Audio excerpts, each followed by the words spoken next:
The wind howled against the towering steel slats of the U.S. Mexico border fence, dust swirling like tiny spirits in the twilight. The air smelled of desperation, of sweat, dust, and the fear that clung to every migrant camped along the desolate landscape. Among them was Isabela Ramirez, a 24-year-old mother from Guatemala. Her arms trembled as she cradled her feverish son, Mateo, against her chest. He was only 4 years old, but his small frame was burning with fever. His breathing was labored, his tiny fingers clutching at her blouse, seeking comfort. She had come so far, risking everything. The journey north had been merciless, hunger, exhaustion, and fear had been her constant companions. She had fled from a life of gang violence and starvation in her village, hoping to give her son a future. She had heard whispers of families being separated at the border, of migrants being turned away, but she had no choice. Mateo wouldn't survive without medical help. Then she saw him.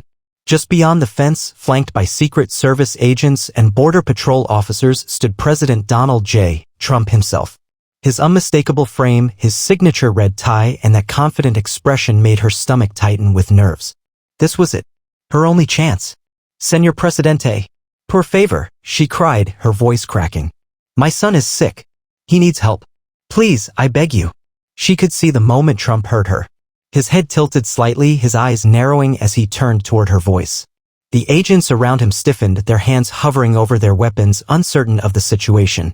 Mr. President, one of the agents muttered, stepping forward. It's a migrant woman, sir. Seems like she's got a sick kid. Trump's expression remained unreadable as he took a step closer to the border fence.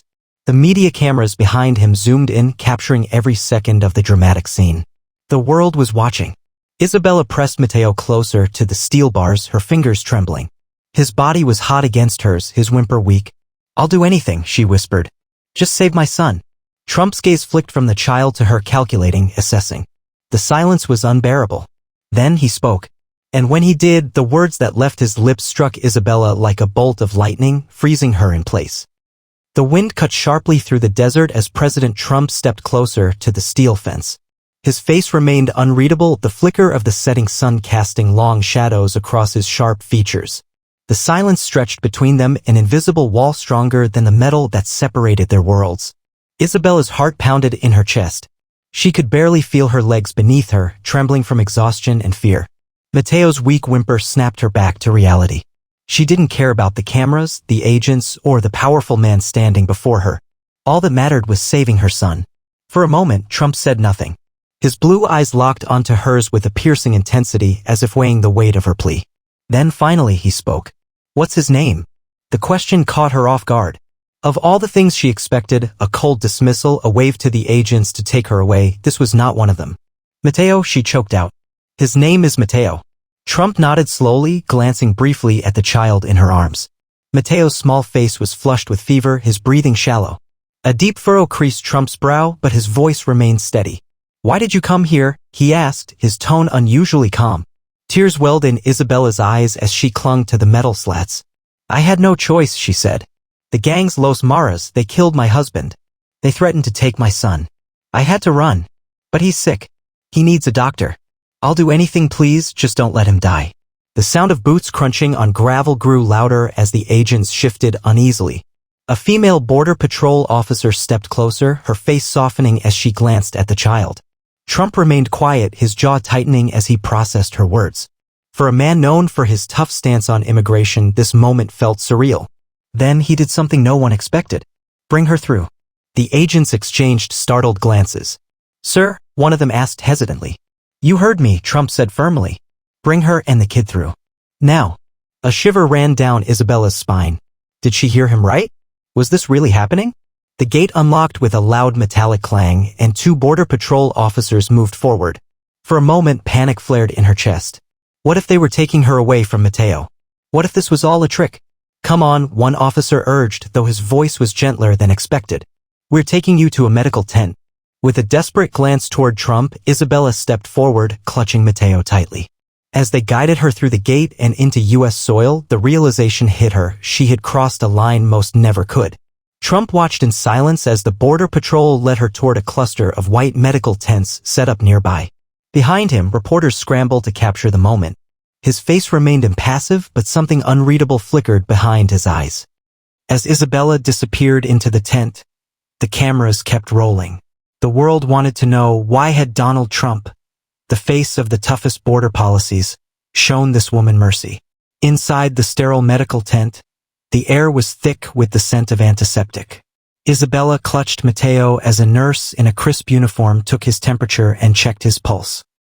His skin burned beneath her touch, and his breath came in shallow gasps. "He's severely dehydrated," the nurse murmured, frowning at the numbers on the monitor. "We need to get him on 4 fluids, fast." Isabella's throat tightened. Her Spanish-accented English was shaky, but she understood enough to know that time was running out. She nodded quickly, her heart pounding as the nurse prepared the 4-line. Outside the tent, the hum of voices grew louder. Reporters were still buzzing about President Trump's unexpected decision. It was unlike him to allow migrants across the border without consequence, let alone personally intervene. Yet here she was. Isabella couldn't think about politics. All she cared about was Mateo. The curtain rustled. She froze as President Trump stepped inside. The Secret Service agents hovered near the entrance, watching every move. His broad shoulders seemed to fill the tiny tent as his sharp gaze swept over the scene. "How is he?" Trump asked, his voice low and surprisingly devoid of its usual bravado.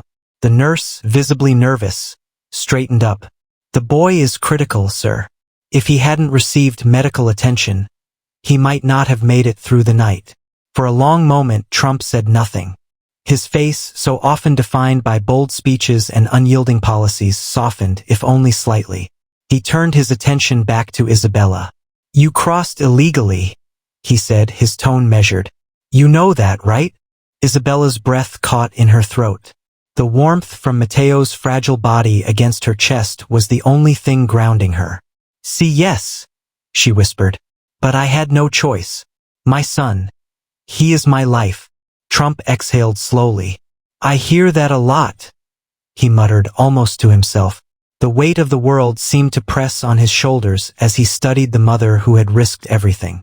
This wasn't just a political moment for him anymore. It was something else, something more human. Isabella's voice trembled as she spoke. "I do not ask for much, Señor Presidente. I just want my son to live. I will go back if I must. I will face whatever you decide. But please, please save him." For a man who had built his presidency on the promise of a stronger border, the simplicity of her plea was disarming. There was no demand for asylum, no political angle, just a mother's desperate love for her child. His face hardened again, a shield against the emotion tugging at the edges. "If I let you stay, others will follow. Do you understand that?" Tears slipped down Isabella's cheeks. "I understand," she said. "But how many mothers like me would cross if they did not have to choose between life and death for their children?" Her words hung heavy in the air, cutting deeper than any debate stage argument or policy briefing ever could. For a brief, raw moment, Trump seemed torn between 2 worlds, one of power and politics, the other of mercy. A long silence followed. Then he made a decision. "I'm not sending you back, not yet," he said, his voice firm but quieter than usual. "Your son gets the care he needs first." After that he paused, his gaze locking onto hers. "We'll see." Isabella's knees nearly buckled with relief. "Gracias, thank you," she cried, the weight of months of fear pouring out in those 2 words. But even as Trump turned and strode from the tent, the tension lingered. His decision would spark headlines across the globe. Was this an act of compassion or the beginning of something far more complicated? Outside the medical tent, the desert sky was painted in hues of gold and purple as the sun dipped below the horizon.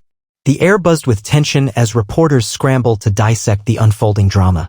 President Trump's decision to let Isabella and Mateo cross had sent shockwaves through the political landscape. Inside the tent, the beeping of machines was steady, but Isabella's heart remained restless. Mateo's small frame lay still on the cot and 4 dripping precious fluids into his fragile veins. His fever had begun to break, but his face remained pale. Isabella wiped a tear from her cheek, her mind swirling with uncertainty. She had crossed the border for her son, but now what?